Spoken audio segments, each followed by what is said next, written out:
Jadi kalau dilihat ajaran Kanjeng Nabi Muhammad SAW lengkap semuanya. Urusan apapun semua sudah diajarkan oleh Nabi Muhammad SAW. Tinggal niru. Gampang nopo mboten? Niru itu gampang atau susah? Gampang. Mau udah ada contohnya, tinggal nih niru. Tapi nyatanya kita suruh niru, ngeyel nopo niru? Ngeyel.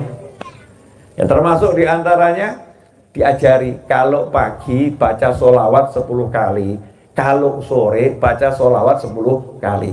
Saya itu kalau pagi nagih anak-anak saya, sholawat pagi mana? Sudah belum? Sholawat pagi, sholawat pagi. Kalau sore ya tak ingatkan sholawat sore, sholawat sore, sholawat sore mana? Sholawat sore, sholawat pagi, sholawat sore, sholawat pagi, sholawat sore. Lah orang zaman sekarang ayo tangi sekolah online, ayo tangi sekolah online. Masya Allah, sekolah online opiak-opiak, tapi sholawat nggak disuarakan oleh orang tua. Akibatnya apa? Anaknya nggak kenal Kanjeng Nabi Muhammad SAW. Bahkan nanya, sholawat itu apa? Saya ini umur 46 tahun masih dapat pesan di WhatsApp. Pesan di WhatsApp dari masyarakat yang belum paham. Sholawat itu apa, Bib? Sholawat itu apa? Ini kan sesuatu yang sangat menyedihkan. Sampai umat Kanjeng Nabi Muhammad SAW nggak paham sholawat itu apa. Padahal kalau kita ini udah baca sholawat, sering baca sholawat, jaminan selamat dunia, selamat akhirat.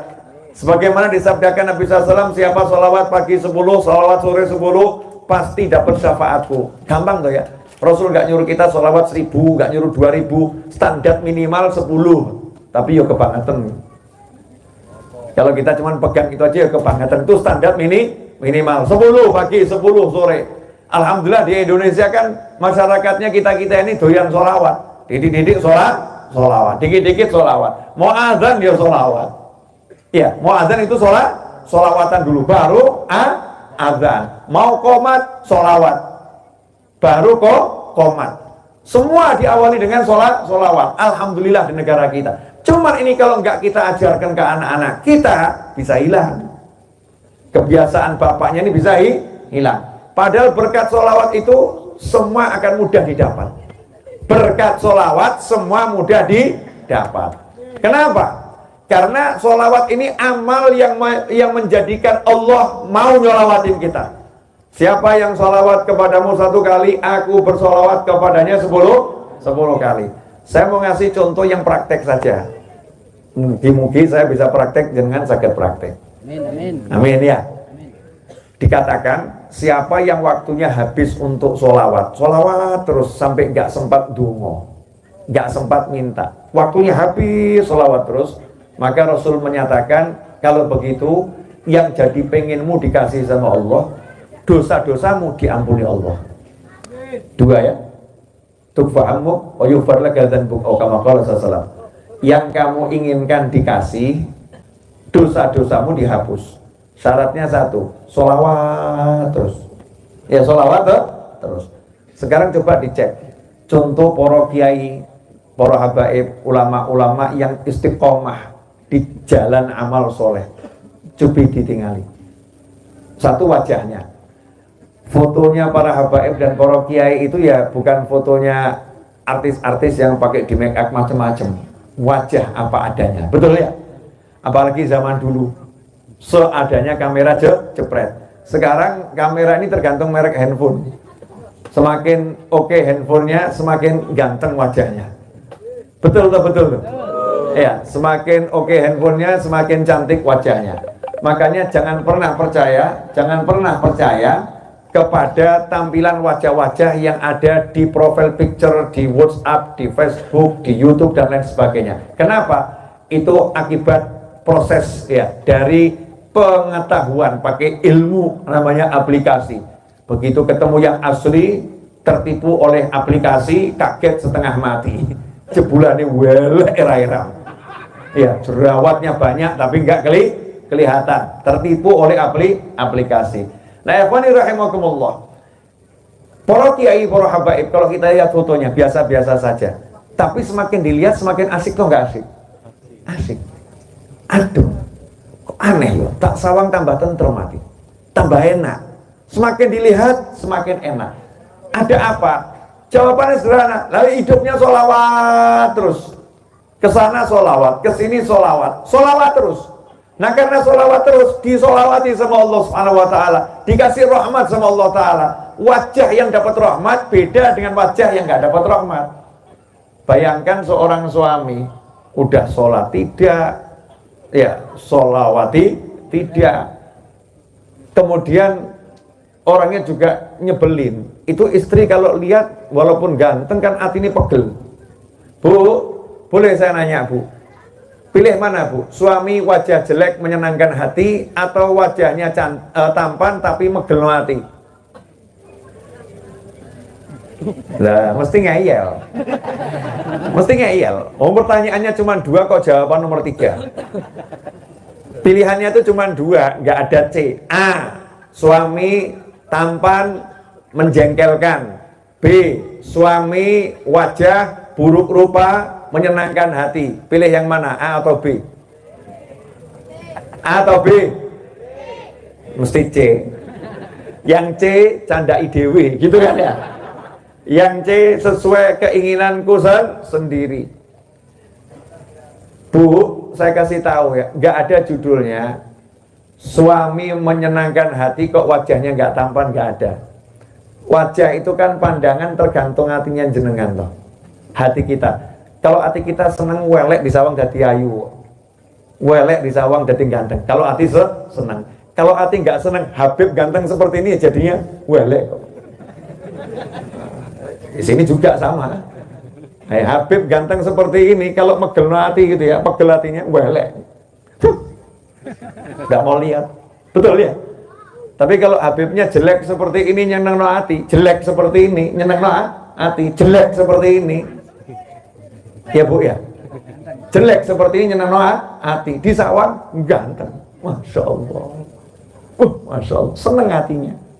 Berarti kuncinya hidup di mana? Saya mau tanya lagi, pemirsa juga mau nanya manjenengan. Makanan enak tapi hati tidak enak, jadinya enak atau tidak enak? Tidak enak. Betul. Makanan tidak enak, hatinya enak, jadinya apa? Tidak enak. Ya tetap tidak enak, makan tidak enak kok ya.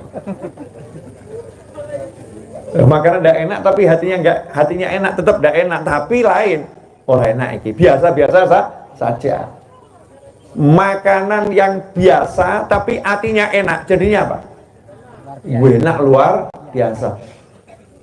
Enak. Orang lain heran, biasa, enak. Yang bedakan hati. Lah gimana caranya ini punya hati yang enak? Ben hatine penaki caranya pripun? Caranya bagaimana hati saya enak? Caranya bagaimana? Di Jogja itu ada sate kelatak ya? Betul ya? Terkenal di beberapa wilayah di Jogja ada sate kelatak.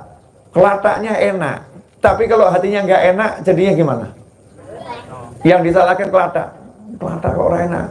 Yang sebelahnya enak, orang enak. Ternyata masalahnya hati, bukan masalah kelatak. Gimana caranya biar hati enak? Simple, coba dicek ya, boleh dicek. Kalau jenengan baca sejarahnya para ulama itu, para kiai itu kok sholawat 100 kali nggak masuk akal.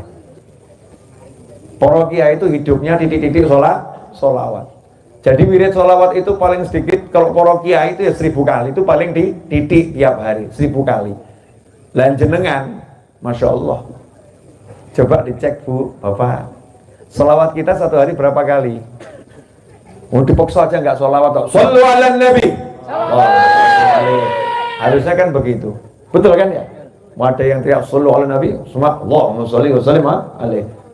Nah, coba nanti kalau suami-suami praktek ya, coba suami-suami praktek, waktu istrinya pas mau marah, terus jangan bilang shollu ala nabi. Kira-kira istrinya sholawat apa tambah? Orang urus. Yang mana? Ini udah dipaksa loh ya. Shollu ala nabi, orang lurus ojo gawa sholawat itu. Masya Allah, na'udzubillah min dzalik. Saya jelek-jelek begini pernah diajak ziarah ke Mesir, ke tempatnya Imam Syafi'i. Madhab saya kan Syafi'i ya, para habaib kan madhabnya Syafi'i. Saya ziarah ke tempatnya Imam Syafi'i. Terus saya lihat di Mesir itu, di Kairo, kok mobil banyak yang jelek. Satu padang pasir ya, kena beduk terus ya. Indonesia kan mobil mesin apa tempat cuci mobil laris ya. Karena mobil motor di Indonesia itu pakai sabun, pakai penggilap dan lain sebagainya. Kita yang mandi mungkin jarang pakai sabun. Mobilnya sabunnya lebih mahal dari majikannya. Motornya itu biaya mandinya lebih mahal daripada yang punya motor, kan begitu. Kita di Indonesia merawat benda. Nah, di Mesir saya lihat mobilnya kok jelek-jelek gitu. Terus pesok-pesok. Dan saya lihat ada beberapa kecelakaan ketika saya jalan tuh ada kecelakaan. Biasa senggol-senggolan gitu ya. Saya nanya sama yang boncengkan saya waktu itu, saya naik motor. Saya senang jalan-jalan, naik motor mahasiswa Indonesia di sana. Di sini kok mobil pesok-pesok semua, kenapa? Jawabannya biasa, Bib. Nih. Dek, senggol-senggolan tuh biasa. Nah, kalau disenggol gimana? Ya ngamuk, Bib. Terus ya turun dari mobil. Terus gimana? Cuman orang sini itu aneh kok, Bib. Anehnya bagaimana? Turun dari mobil tuh kalau lagi seru-serunya saling marah ya, saling marah. Kok buat tabrak nih ngopo? Marah gitu ya. Lewat satu orang yang lihat ngucap sallu ala nabi. Allahumma shalli alaihi. Itu keduanya langsung Allahumma shalli alaihi wasallam, salaman bubar. Ajib toh. Oh, tabrakan disolawati langsung gak sido tuh apa kerah gitu ya. Enggak jadi berkelahi, enggak jadi marah, langsung salaman sama yang lain. Dah, podo-podo umat Kanjeng Nabi. Allahumma shalli alaihi, Allahumma shalli alaihi. Dan mobilnya besok ya ora ditandakno. Udah besok begitu. Besok satu, besok dua. Biasa seperti itu. Cuman menariknya kena solawat mandek semua. Kok iso ya? Lawang kita ini sambil duduk solawatan iso tukaran kok. Goro-goro apa susuan. Makanya di antara hikmahnya corona, wa min hikamil corona, ya di antara hikmahnya COVID-19 ini, hikmahnya dulu itu ada perbedaan pendapat. Saya dengar ini ilmu dari seorang polisi yang ceramah di depan saya, Masya Allah. Dulu itu ada perbedaan pendapat antara jamaah kalau sholat, yang satu ngijak kaki sebelahnya, ada apa? Harus mepet sampai ngijak, ada ya. Yang satu kalau NU kan wajar-wajar saja ya, rodok renggang titik gak masalah ya, jangan ngijak, jok rapat-rapat, ada wajarnya gitu ya. Begitu kena COVID, Sofi direnggang 1,5 meter, gak ada yang protes. Betul ya? Itu COVID itu jadi hakim, jangan beda pendapat lagi. Sof 1,5 meter, rukun tuh, Masya Allah. Rukun. Dibawa dalilnya para ulama gak iso rukun, kasih COVID renggang ya, luar biasa. Dulu orang Jawa ini diajari simbah-simbahnya leluhurnya. Orang Jawa ya, di luar Jawa saya nggak paham. Saya kan tinggalnya ya di Solo, paham ilmunya orang Jawa. Jenengan kan ya, mugi-mugi paham. Paham mboten? Mboten percaya loh. Coba saya tes boleh. Siapa yang di rumahnya punya bokor angkat tangan? Tahu bokor enggak? Oh, bokor aja nggak tahu. Ngomong aku Jawa. Bokor, tahu bokor? Tempat dari kuningan, biasa diisi air, terus dikasih bunga mawar dan melati. Tahu enggak, Bu? Oh, pernah lihat, dulu simbah punya. Nah, terus saya ini didol putune. Punya simbah punya, cucunya yang jual. Betul ya? Dan nanti saya akan jelaskan bab bokor. Sekarang saya mau lihat ilmunya orang Jawa. Dulu tuh simbah tuh ngajari, kalau mau masuk rumah, depan rumah tuh dikasih padasan. Betul? Orang Jawa tempo dulu, setiap rumah di luar ada padasan. Kalau mau masuk rumah diajari, cuci tangan, cuci kaki, ya minimal itu kan, buang sawane dalan. Betul? Buang sawane dalan. Cucunya rodok keminter ngaji di masjid, diajari entah siapa ya, pulang-pulang ngomong musyrik, simbah musyrik, percaya demit sawane dalan gak ono sawane ya, dalan gak ono sawane. Setelah berapa puluh tahun kemudian didatangkan corona sama Allah Ta'ala, masuk corona. Begitu masuk corona, bukan cuma di depan rumahmu ya, di mana-mana dipasangi wastafel darurat, padasan darurat. Di setiap tempat, mau masuk mall, ayo wujik sih, ya betul kan ya? Mau kemana? Harus cuci tangan. Harus itu, harus. Buang sawani dalan, yaitu di antara sawani dalan al-corona wal covid. Dibuang dengan cuci tangan. Makanya orang Jawa itu tidak kaget. Cuci tangan, biasa mas. Simbah rien pun ngaten. Leres boten? Makanya itu pertahankan. Itu ajaran yang baik dari simbah-simbah kita. Leluhur orang Jawa. Uripe resik. Sudah diajarkan seperti itu. Jangan kaget. Jangan diangkat kok ruwet. Orang ruwet. Kita saja yang sudah meninggalkan ajaran leluhur. Nabi SAW mengajarkan setiap kali mau makan disuruh cuci tangan. Mau makan disuruh cuci tangan. Disuruh kita berulang kali wudhu, tajdidul wudhu. Ajaran Nabi Muhammad SAW. Tahu enggak janji Nabi? Siapa yang rajin cuci tangan kalau mau makan, dijauhkan kefakiran dari dirinya. Dados resep sugih kalau mau makan cuci tangan. Insya Allah gak fakir. Nah kalau jenengan rezeki seret tidak nono. Kalau mau makan gak pernah cuci tangan. Rezeki seret. Mau makan gak pernah cuci tangan. Nanti dari sini kalau mau makan cuci tangan. Kenapa? Ben rezeki ini jembar. Ini ajaran Nabi Muhammad SAW. Nah dulu simbah. Boleh saya bahas bab simbah rien? Ya nanti bab yang lain gampang. Mau saya ngaji maksimal 30 menit kok. Ini baru 25 menit. Betul Mas Eto? 28 udah lebih bahkan. Ya 28 menit. Boten kraos 28 menit. Ya buat jenengan yang duduk di sini. Saya dari Solo sampai sini kan ya lumayan kroso. Iya, sama-sama kroso. Dilarang ngaji sampai malam-malam. Masih masa-masa Covid-19. Ya, ngajinya secukupnya berkah sampai nanti semua betul-betul normal. Kita bisa normal, normalnya. Alhamdulillah di sini jaga jarak berlangsung dengan bagus. Ya, jamaah saya lihat rajin pakai masker. Alhamdulillah. Ya, prokes ini betul-betul terlaksana dengan ketat. Ya, saya lihat tadi banyak juga yang sudah cuci tangan ya. Entah di mana wallahu a'lam. Ya, sudah cuci tangan. Alhamdulillah. Mudah-mudahan ini bisa ditiru di tempat-tempat yang lain. Prokesnya. Alhamdulillah, saya kan ya prokes ketat. Kalau ngomong ya dicopot. Nanti kalau saya ngomong nggak dicopot, pada nggak paham Habibnya ngomong apa. Simbah itu, masya Allah. Orang Jawa tempo dulu itu ajarannya indah luar biasa. Bu, badhe tanglet ya bu. Jangan pengawasan angsal nopo. Angsal nopo? Yang keras. Snack. Ya. Zaman no itu jawabannya angsal nopo? Snack. Snack itu kalau salah ngucap ular. Iya kan? Salah ngucap jadi ular bahasa Inggris. Nah ini anak sekarang ditanya dapat apa dari pengajian? Snack. Kalau Simbah dulu nggak pernah mau ngomong snack. Berkatannya apa? Berkatan. Karena orang Jawa suka barokah. Jadi ngomongnya juga bagus, berkah. Itu apa? Snack. Berkata. Kenapa? Berkatan. Semua kalimatnya itu indah, berkatan. Coba lihat tuh. Simbah ya, Simbah Rien. Putune kan awak dhewe kan gladrah. Kalau Simbah kan luar biasa cerdasnya. Bu.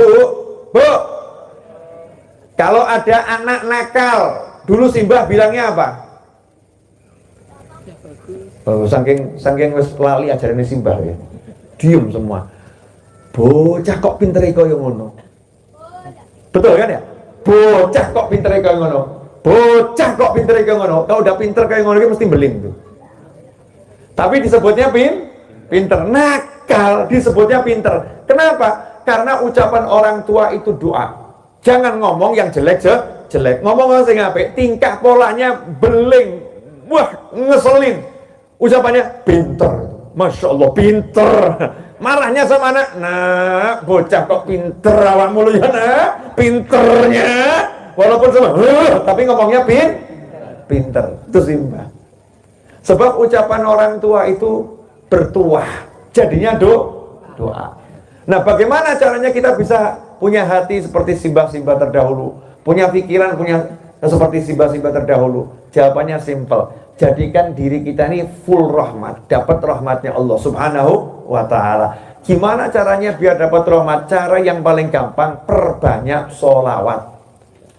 Ya, perbanyak sholawat. Sholawatnya gimana? Sakarepmu. Sementing asal ngucap sholawat.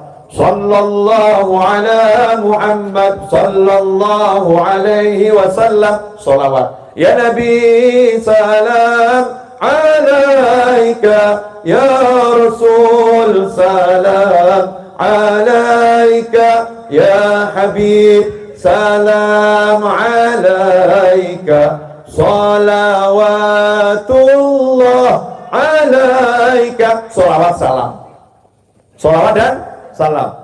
Salatullah salamullah ala taha Rasulillah. Salatullah salamullah ala yasin habibillah. Salawat salam sakarepmu, sementing ngucap salawat.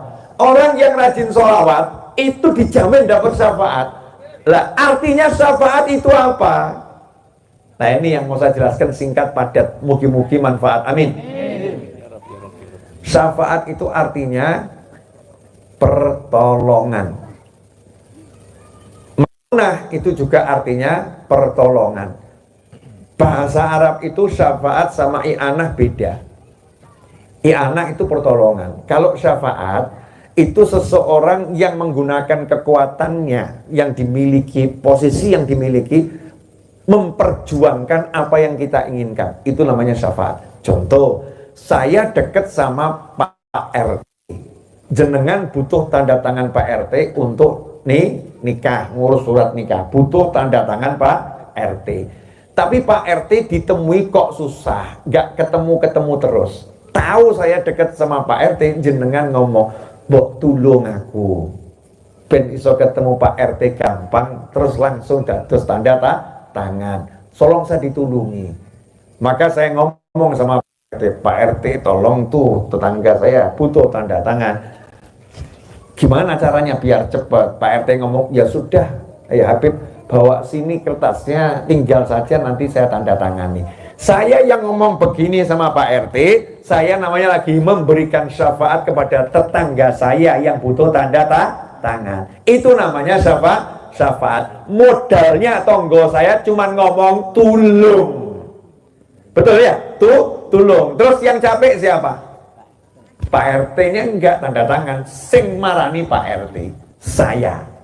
Saya yang capek-capek, lelah-lelah berjuang agar hajatmu butuh tanda tangan beres. Nah, saya yang memperjuangkan kebutuhanmu, itu namanya lagi memberikan syafaat. Jelas. Nah, sekarang saya butuh selamat di kuburan. Lah kalau dihitung amal saya kok nggak cukup, maka saya butuh syafaat Kanjeng Nabi SAW untuk ngomongi malaikat. Malaikat tolong yang satu ini jangan disiksa. Lah kalau yang ngomongi Kanjeng Nabi SAW, malaikat sudah diperintah apapun kata Kanjeng Nabi turuti. Siapa yang merintah? Allah Subhanahu wa Ta'ala. Berarti kalau kita pengen selamat di kubur, caranya gimana? Gampang, minta tolong Kanjeng Nabi Muhammad SAW agar nanti menjamin kita tidak disiksa malaikat. Berarti kita harus kontak Nabi Muhammad SAW. Kita rayu Nabi Muhammad SAW biar kenal sama kita, paham sama kita, sehingga kalau kita butuh apapun, Kanjeng Nabi yang nanti minta sama Allah Subhanahu wa Ta'ala. Itu namanya kita dapat syafaat Nabi Muhammad SAW. Rasul menyatakan yashfa'u yaumal qiyamah salat. Nanti di hari kiamat, waktu ruwetnya segala sesuatu, ada 3 kelompok manusia yang bisa memberikan syafaat. Yang pertama ya al-anbiya, yang kedua al-ulama, ya, yang ketiga asy-syuhada. Nomor 1 para nabi dan rasul. Dari semua nabi dan rasul, syafaat terbesar milik Nabi Muhammad SAW. Kemudian para ulama. Dari seluruh ulama, syafaat terbesar ulamanya umat Nabi Muhammad SAW. Kemudian setelah itu para syuhada. Lah kalau di akhirat saja ruwet para nabi, ulama, syuhada diizinkan memberikan syafaat, apalagi cuman urusan dunia. Paham? Kalau akhirat saja susah ditulungi, apalagi cuman urusan dunia. Maka untuk urusan dunia, kalau kita dapat syafaat Kanjeng Nabi SAW, selesai, beres, semuanya gampang. Kalau dapat syafaat Nabi. Lah terus gimana biar Nabi berkenan memberikan syafaatnya segera kepada kita, gak masuk antrian yang paling belakang. Yuk sholawatnya yang banyak.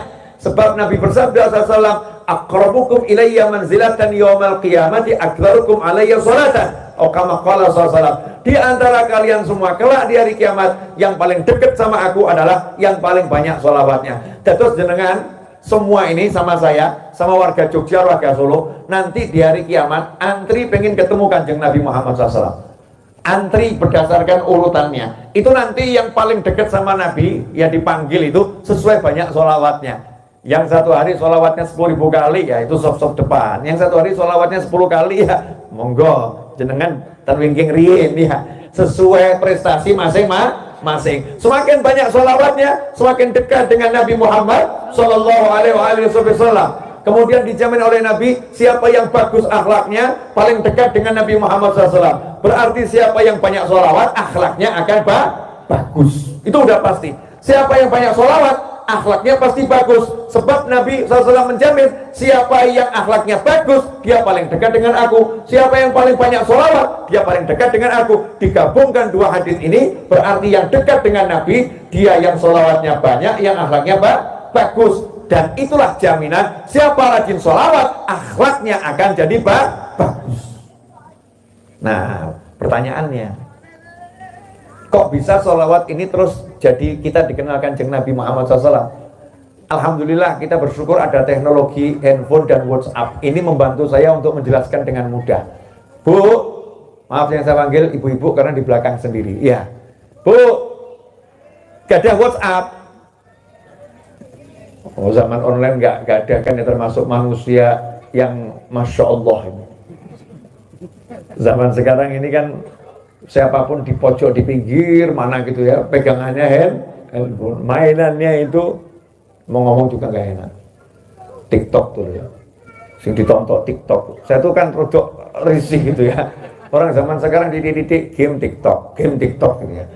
Apa nggak punya hiburan yang lain? Saya cari anak-anak engklek udah nggak ketemu, Bu.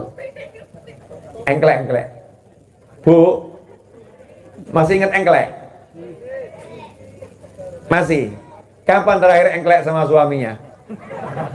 Sengklek. Engklek cuman duk. Capek. Udah nggak kuat. Ngos-ngosan, engklek. Coba ya besok pagi anaknya diajari engklek. Mungkin adik-adik ini nggak paham engklek itu apa. Dek, tahu engklek itu apa? Apa? Coba praktek no. Ayo coba, siap. Oh ya, pintar sih, Masya Allah. Masya Allah pintar itu. Iya.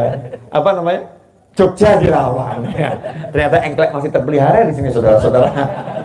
Saya udah nanya sama banyak orang, engklek udah enggak paham. Engklek itu kan olahraga yang menyenangkan, permainan sekaligus olahraga, betul kan, yang menyenangkan, terhibur dan sebagainya. Tapi semua PK-nya sekarang handphone, mainnya game. Ya, mainannya adalah game. Nah, ini WhatsApp, saya ambil contoh WhatsApp. Handphone saya, contoh Mas itu handphone. Nah, ini handphone ya. Nah, ini handphone ini kalau saya udah simpen nomor di sini. Saya simpen nomor misalnya 1000 nomor. Nomor jenengan-jenengan ada 1000.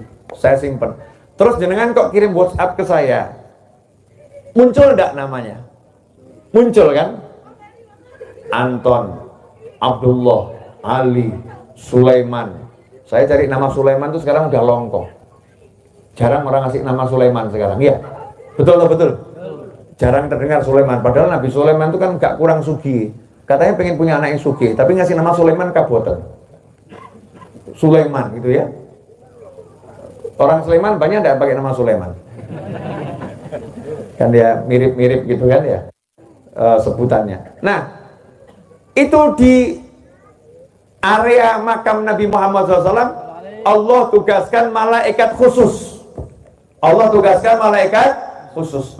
Yang malaikatnya itu dikasih, kalau saya punya handphone, malaikatnya mirip entah teknologinya apa, teknologi langit ya, dibawa malaikat, isinya itu daftar nama seluruh makhluk dari zaman Nabi Adam dan sampai hari kiamat, sudah ada di tangan malaikat.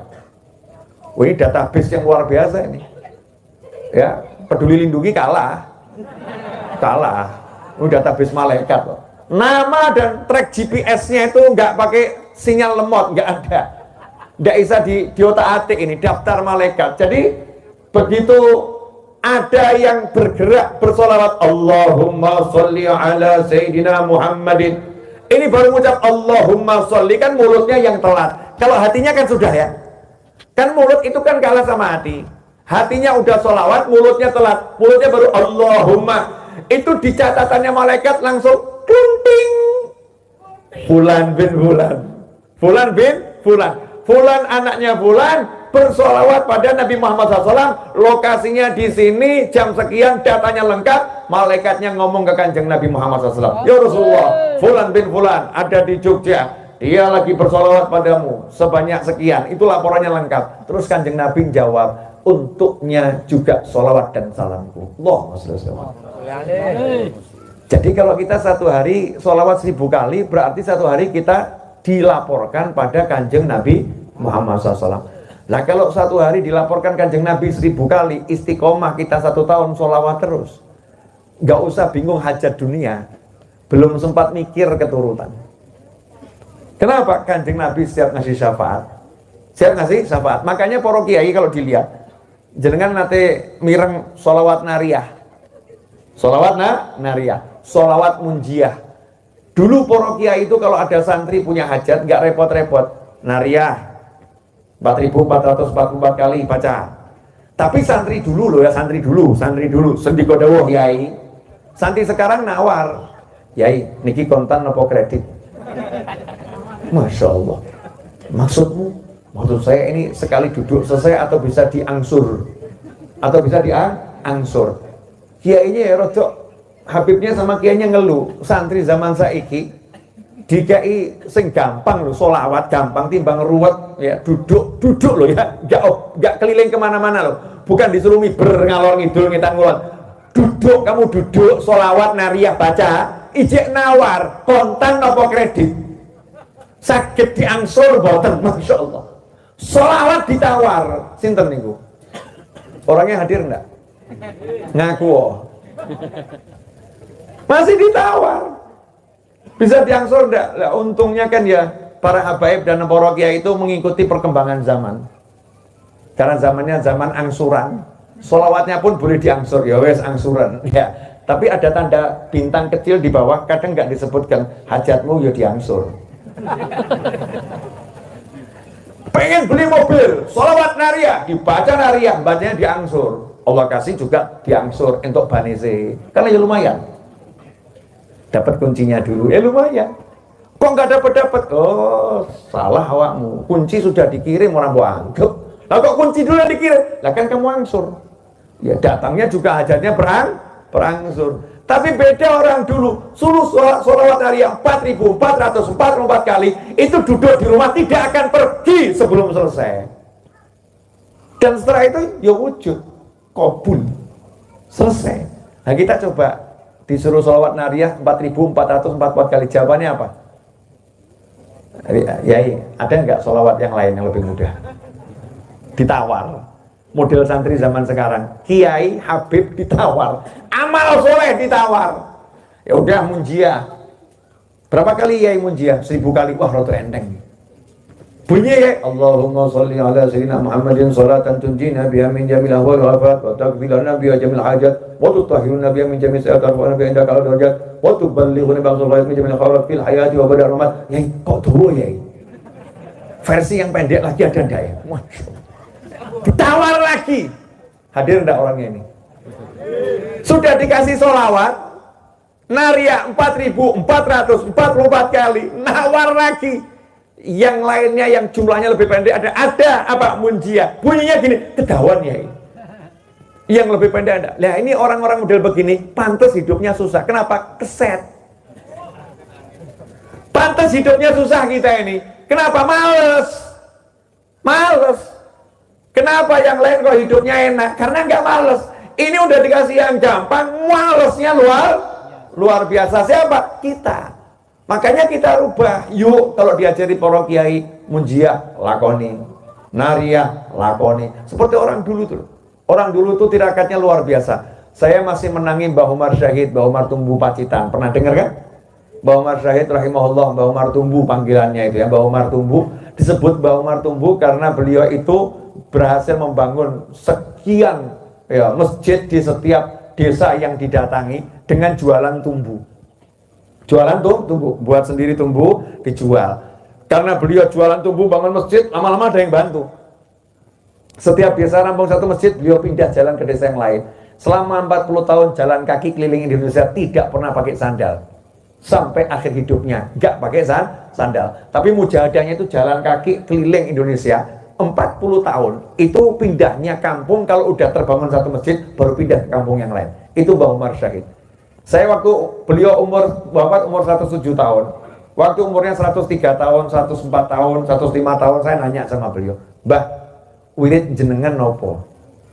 Di antara wiridnya itu apa? Saya penasaran. Karena umur segitu, saya pernah ceramah di Pacitan jam 1 malam dulu ya. Dulu jam 1 malam, beliau itu duduk di samping saya lihat tidur. Tidur. Berapa bulan kemudian saya ke Pacitan, sowan ke rumah beliau. Apa kalimatnya beliau? Ceramahmu pas neng alon-alon kaya apik. Ceramahmu pas neng alon-alon kaya apik. Disebutkan, diceritakan ceramah saya 3 bulan yang lalu, padahal beliau tidur di samping saya. Sementara saya yang ceramah udah lupa ceramah saya. Ingatannya luar biasa, sehat badannya, nggak pernah pakai sandal.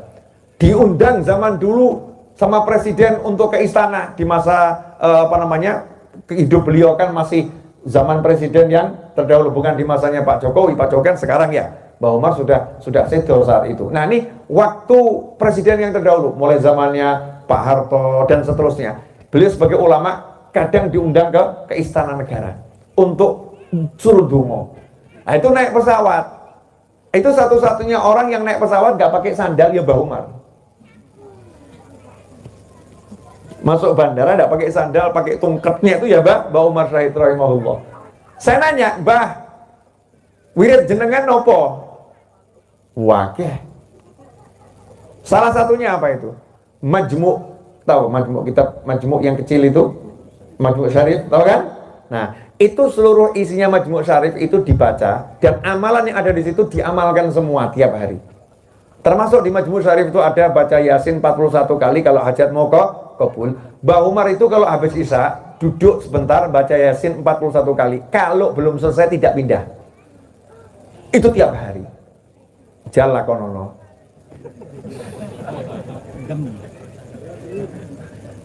Ya jadinya Mbah Umar Syahid. Ya, gak golek rezeki dioyak-oyak rezeki karena dunia gak ada di hatinya. Punya duit sama kertas tuh podo wae. Kalau kita kan kertas merah sama biru udah beda arti, betul ya? Dikasih suami merah 5 sama hijau 10, pilih mana? Merah 5. Kalau suaminya ngasih uang 2000-an gitu ya, 10. Tiap ngasih uang 2000-an 10. Istrinya bilang apa? Terima kasih atau rodok maidu? Oh maidu, gak pakai rodok lagi ya? Maidu. Tapi kalau merah 200 lembar, kira-kira gimana? I love you sayang. Senangnya luar biasa. Wajar kita masih bedakan warna. Kalau Mbah Umar nggak pernah bedakan duit baik kertas sama dengan sama. Delok duit, delok kertas. Delok kertas, delok kertas. Nggak ada di hatinya dunia. Datang seorang ibu-ibu ke rumah beliau nangis. Mbah, tolong didoakan. Kenapa? Sapi saya ini berangkat, sapinya nyampe, duitnya nggak sampai. Ditipu sama orang saya, sapinya sampai dikirim tapi duitnya nggak dibayar sampai sekarang. Hampir 100 juta Mbah itu totalnya Mbah, tolong doakan Mbah, saya tertipu orang ini. Jawabannya Mbah Umar, alhamdulillah, syukur dumateng Gusti Allah. Lah yang curhat ya rada kaget. Lah ditipu kehilangan puluhan juta kok suruh syukur. Kok syukur pripun Mbah? Nangisnya mandek seketika. Kaget soalnya. Gak jadi nangis. Maka saat itulah Mbah Umar bilang, ya syukuro, alhamdulillah kamu itu dijadikan orang yang tertipu, bukan dijadikan seperti dia yang penipu. Berarti awakmu wong apik, dhek sing elek, kowe sing apik. Syukuro, alhamdulillah dadi wong apik. Masya Allah. Nasihat model begini ini masih ada enggak sekarang ini? Langka, betul kan ya? Yang ada melu itu, wah gendeng kae, edang kae, sapa kae. Ya kita ini ikut maido yang nipu ya, ikut mencaci maki yang nipu, nggak menyolusikan hati. Tapi kalau para kiai, masya Allah, hatinya disolusikan. Syukur dulu nih, kamu lagi ditunjukkan sama Allah. Kalau kamu orang baik, dengan melihat dia itu orang yang jelek, orang yang menipu, yang nggak iman sama Allah dengan baik, imannya lagi anjlok, maka bersyukurlah pada Allah Subhanahu wa Ta'ala. Ternyata apa? Kuat amalannya kuat Mbak Umar. Nah sekarang kita mampu ndak amal soleh, solawat yang gampang saja. Mulai dari pagi solawat 10, sore solawat 10. Kemudian mulai dari kalau duduk baca solawat, kalau bangun baca solawat. Mulai dari kalau doa awali dengan solawat, tutup dengan solawat. Mulai kalau mau melakukan yang baik, disolawatin dulu. Insya Allah kabul. Ya termasuk diantaranya kalau kita itu pengen hajat, ini saya praktek udah sering. Solawat nabi.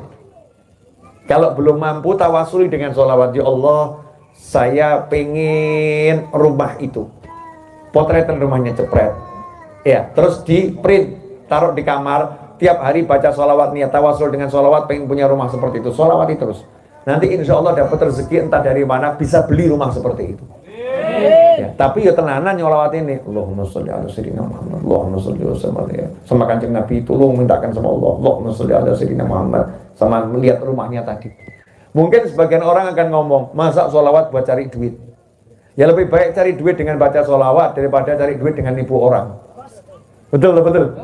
Baca sholawat itu tawasul dengan amal soleh. Siapa yang melarang orang tawasul dengan amal soleh? Lawang itu yang di gua kekurung saja. Itu pakai amal soleh buat minggirno batu kok. Buat nyingkirno batu kok pakai amal soleh. Ya, bukan pakai dorong mendorong, suruh menyuruh, gak katrol. Tapi pakai apa? Pakai amal soleh biar batunya tersingkir. Nah kalau kita pengen semua hambatan kita tersingkir, pakai amal soleh namanya solawat. Siap nambah solawat? Siap istiqomah sholawat? Siap ngamalkan amalan simbah, cuci tangan, cuci kaki sebelum masuk rumah? Nah itu prokes namanya. Zaman no namanya prokes, protokol kesehatan. Itu zaman dulu namanya buang sawah dalan. Terima kasih, udah 1 jam saya bicara. Betul Mas Eto? 2000 yang nonton 2000 tuh. Oh, jamaah YouTube lebih banyak saudara-saudara. Yang nonton 2000, nanti insya Allah ditonton orang banyak lagi. Pemirsa dimanapun antum berada, apa yang saya sampaikan tadi tolong diambil satu saja, nggak usah banyak-banyak diamalkan. Satu aja, nggak usah banyak-banyak diamalkan. Yang hadir masing-masing ambil satu, diamalkan. Penutup pesan saya buat diri saya dan antum semua. Hidup ini sebentar. Dan kemarin udah dicontohkan dengan COVID yang menggila itu, banyak yang wafat karena COVID. Betul ya? Banyak yang wafat, sebentar orang meninggal. Seharusnya kita sadar, hidup itu cuma sebentar. Jadi ya siapkan untuk pindah ke sana. Dan tidak ada persiapan yang lebih baik kecuali amal soleh. Saya titip pesan satu saja. Satu, tidak banyak-banyak. Tulung, seneng bapak ibumu. Senangkan orang tuamu yang masih hidup maupun yang sudah meninggal dunia. Itu jalan keselamatan yang paling besar, menyenangkan orang tua. Yang hadir pengajian ini kalau membuat hati orang tuanya luka, ganjaranmu entek kabeh. Entek. Bukan gak dapat tapi habis tekor. Kalau kita melukai hati orang tua, senangkan orang tuamu. Caranya senangkan orang tua gampang. Cium tangannya, cium keningnya. Masya Allah, sekarang suruh nyium kening orang tua saja kok beratnya luar biasa. Tapi nyium yang haram-haram kok ya semangat. Na'udzubillah min dzalik. Orang tuanya sendiri, ibunya, ayahnya, cium keningnya. Saya dulu biasa mencium kening ayah saya dan ibu saya. Sekarang mau cium kening ayah saya udah nggak bisa karena udah pindah ke alam barzah. Mudah-mudahan ibu saya panjang umur, fitoleh, amin. Dan ibu antum semuanya. Nah kalau jenengan masih punya lengkap, nikmat atau cium kening orang tua itu diambung, dicium betul itu. Ya. Nah kalau yang sudah nggak punya orang tua, cari mertua. Karena mertua itu kan sama dengan orang tua. Cium keningnya, maka akan menjadi sesuatu di sisi Allah Ta'ala. Langsung Allah ridho. Kalau Allah ridho itu urusan kita akan beres semuanya. Dan seringkali kita banyak kena masalah gara-gara kita hubungan sama orang tua nggak beres. perbaiki hubunganmu dengan orang tuamu, maka Allah akan bereskan urusanmu di dunia dan akhiratmu. Amin. Jazakumullah khairan. Semoga berkah manfaat. Mari kita tutup dengan sedikit tapi tidak berarti sedikit doa. Ya, doa itu sekecil apapun dia banyak dan besar. Bismillahirrahmanirrahim. Alhamdulillahirabbil alamin. Allahumma shalli wa sallim ala sayyidina Muhammadin miftah babi rahmatillah adada ma fi ilmillah salatan wa salaman daimain bidawami mulkillah wa ala alihi wa sahbihi. Allahumma ya rabba kulli syai'in bi qudratika ala kulli syai'in ighfir lana kulla syai'in wa la tas'alna an syai'in wa la tuhasibna fi kulli syai'in wa atina kulla syai'in. Allahumma ighfir lana wa liwalidina warhamhuma kama rabbayana shighara. Rabbana hab lana min azwajina wa dhurriyyatina qurrata a'yunin waj'alna lil muttaqina imama. Ya Hannan ya Mannan ya Fattah ya Razzaq ya Ghani ya Mughni. Allahumma kfina bihalalika an haramika wa aghnina bi fadlika amman siwak. Ya Allah yang Maha Pengasih, ya Allah yang Maha Penyayang. Ya Rabb, tolong jadikan kami anak-anak yang berbakti kepada orang tua kami. Ya Allah, ya Allah, tolong catat kami sebagai anak-anak yang berbakti kepada orang tua kami. Ya Allah, ya Allah, ampuni dosa-dosa kami kepada orang tua kami. Ya Allah, ya Allah, tolong jadikan orang tua kami ridha kepada kami. Ya Allah, Allahumma ya Allah, jadikan orang tua kami bahagia dunia, bahagia akhirah, mulia dunia, mulia akhirah, selamat dunia, selamat akhirah, tentram dunia, tentram akhirah. Ya Allah, panjangkan usia orang tua kami. Ya Allah, panjangkan usia ibu bapak kami. Ya Allah, panjangkan usia orang tua kami dalam kebaikan. Ya Allah, dalam ketaatan. Ya Allah, dalam keselamatan. Ya Allah, tolong tentramkan, bahagiakan, sehatkan orang tua kami. Ya Allah, ya Arhamar Rahimin. Jika orang tua kami telah berada di alam barzah sana, ya Rabb, tolong ampuni semua kesalahannya. Ya Allah, terima semua amal solehnya. Ya Allah, lipat gandakan pahalanya. Ya Allah, jadikan kuburnya sebagai taman-taman surga. Ya Allah, jadikan kuburnya sebagai taman-taman surga. Ya Rabb, ya Allah, tolong jadikan anak-anak kami anak-anak yang saleh salihah ila yaumil qiyamah. Jadikan semua keturunan kami saleh salihah. Ya Allah, ya Rabb, jadikan anak keturunan kami bahagia dunia, bahagia akhirah, mulia dunia, mulia akhirah, tentram dunia, tentram akhirah, selamat dunia, selamat akhirah.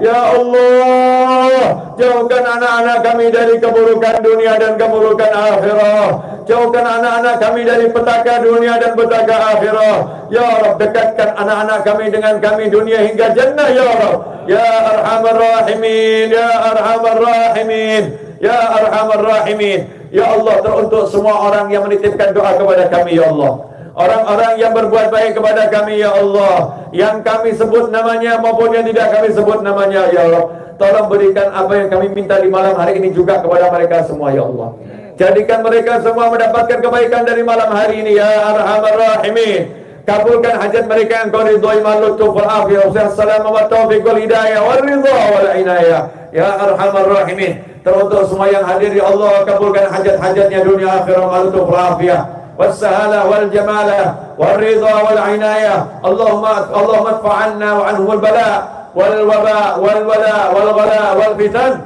ma dhahara minha wa ma batan.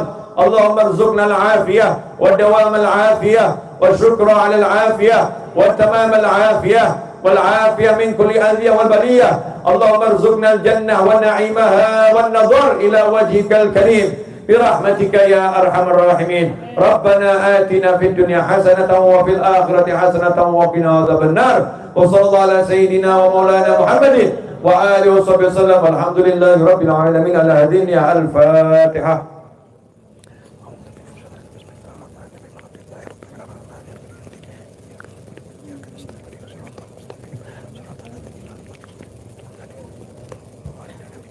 Saya ijazahkan sholawat miftah, amalkan biar dapat mimpi bertemu Nabi Muhammad SAW. Ya, sedikitnya satu hari dibaca 100 kali, lebih banyak lebih bagus. Yang penting istiqomah. Diambil angka yang istiqomah. Bunyi sholawatnya seperti ini. Allahumma sholli wa sallim ala sayyidina Muhammadin wa ala ali sayyidina Muhammad miftahi babi rahmatillah adada ma fi ilmillah salatan wa salaman daimaini bidawami mulkillah. Allahumma sholli wa sallim ala sayyidina Muhammadin wa ala ali sayyidina Muhammadin miftahi babi rahmatillah adada ma fi ilmillah salatan wa salaman daimaini bidawami mulkillah. Allahumma salli wa sallim ala sayyidina Muhammadin wa ala ali sayyidina Muhammad miftahi babi rahmatillah adada ma fi ilmillah salatan wa salaman daimaini bidawami mulkillah. Allahumma salli wa sallim ala sayyidina Muhammad wa ala ali sayyidina Muhammad miftahi babi rahmatillah adada ma fi ilmillah salatan wa salaman daimaini bidawami mulkillah. Allahumma salli wa sallim ala sayyidina Muhammad wa ala ali sayyidina Muhammad miftahi babi rahmatillah adada ma fi ilmillah salatan wa salaman daimaini bidawami mulkillah. Ulang-ulang terus seperti itu. Insya Allah nanti hafal dan bisa bermimpi bertemu Nabi Muhammad SAW. Sedangkan beliau ridho dan senang dengan kita semua. Yang kedua, saya ijazahkan zikir untuk rezeki yang diajarkan guru saya kepada saya. Baca zikir ini minimal setelah sholat baca sekali. Setelah sholat baca sekali. Atau kalau mau buka hal-hal yang berhubungan sama perdagangan, mau buka toko, mau buka dompet, ya, mau buka laci yang biasa buat nyimpen uang, ya, mau ambil uang di mesin ATM, kegiatan niaga, baca doa ini, Asmaul Husna, ya Hannan, ya Mannan, ya Fattah, ya Razak, ya Ghani, ya Mughni. Ya Hannan, ya Mannan, ya Fattah, ya Razak, ya Ghani, ya Mughni. Ya Hannan, ya Mannan, ya Fattah, ya Razak, ya Ghani, ya Mughni. Kalau mau digabung dengan doa Nabi SAW pelunas hutang akan lebih bagus. Allahumma kfina bihalalika an haramika wa aghnina bifadlika amman siwa. Jazakumullah khairan. Semoga berkah manfaat. Saya ucapkan terima kasih kepada tim sound system. Soundnya cakep banget. Ya, soundnya sangat bagus. Terima kasih banyak udah memudahkan saya untuk menyampaikan kajian. Mugi-mugi lemah teles Gusti Allah ingkang bales, lemah garing Gusti Allah ingkang paring. Amin Allahumma amin. Dan teruntuk semua pihak yang telah membantu terselenggaranya majelis ini dengan baik, jazakumullah khairan. Teruntuk tuan rumah, terima kasih banyak. Saya minta izin dari panggung langsung ke mobil, saya pamit langsung balik ya, karena saya dari pagi kegiatan belum berhenti ya, belum berhenti. Kemudian ingat pesan Simbah, ingat pesan Simbah dan pesan pemerintah ya, jaga jarak, kemudian jangan cupiki, apalagi dengan yang bukan mahramnya haram ya. Kemudian tidak usah saat ini, tidak usah salaman dulu, pakai hati, bil gulu pakai hati ya. Dan pesan saya, jaga kesehatan, jangan lupa makan yang sehat-sehat. Alhamdulillah di wilayah ini kan banyak ijo-ijo ya, dimakan itu pohong, telo ya, ojo suket ya, pohong, telo dan sejenisnya itu. Makanan-makanan kita itu makanan yang menyehatkan. Jangan makanan junk food, jangan makan mie saja, itu bawa penyakit nanti, bawa penyakit. Makan sehat-sehat, pisang, dan paling enak itu murah meriah, enak dan banyak manfaatnya. Makan pepaya, makan kates. Ya makan pepaya, tapi jangan pepayanya jalak ya. Jangan pepayanya burung. Kenapa? Pepayanya burung itu aromanya nggak enak, rasanya kurang enak. Ya kalau pepaya, milih pepaya raja-raja, pepaya yang enak-enak. Kenapa? Sebab enak itu cuma di mulut. Sampai di sini udah beda lagi. Sampai di sini beda lagi. Keluar dari sini nggak ada yang mau. Betul gitu ya. Nah, super yang terakhir, jadilah yang adil pada tubuhmu. Enggak rampung-rampung, sama lagi ya. Jadilah yang adil pada tubuhmu. Yang adil pada tubuhmu. Tubuhmu itu ada liver, ada jantung, ada ginjal, ada lambung, ada paru-paru. Ya, bukan cuma mulut, bukan cuma lidah. Kadang kita nggak adil, cuman lidah yang dikasih nikmat, tapi di perut nggak jadi nikmat. Cuman lidah yang dikasih nikmat, tapi buat jantung tidak nikmat. Cuman lidah yang dikasih nikmat, tapi buat ginjalnya nggak jadi nikmat. Cuman lidah yang dikasih nikmat, tapi paru-parunya tidak nikmat. Kasih yang kalau lidahmu merasakan nikmat, tenggorokanmu merasakan nikmat, lambungmu merasakan nikmat, sampai ke seluruh anggota tubuhmu merasakan nikmat. Pilihlah makanan yang sehat. Makanan Simba is the best. Makanan Simba is the best. Makanan yang ada sekarang, wallahu a'lam. Tapi makanan Simba is the best. Pertahankan makanan Jawa kuno. Jangan lupa dengan makanan Jawa baru. Sing lawas ya dihajar, yang baru ya kita pilih. Sebab yang baru menunya campur-campur yang begitu. Mudah-mudahan jenengan paham maksud saya. Kalau nggak paham ya semoga dipahamkan. Kalau tetap nggak paham ya nggak jadi masalah. Terima kasih banyak.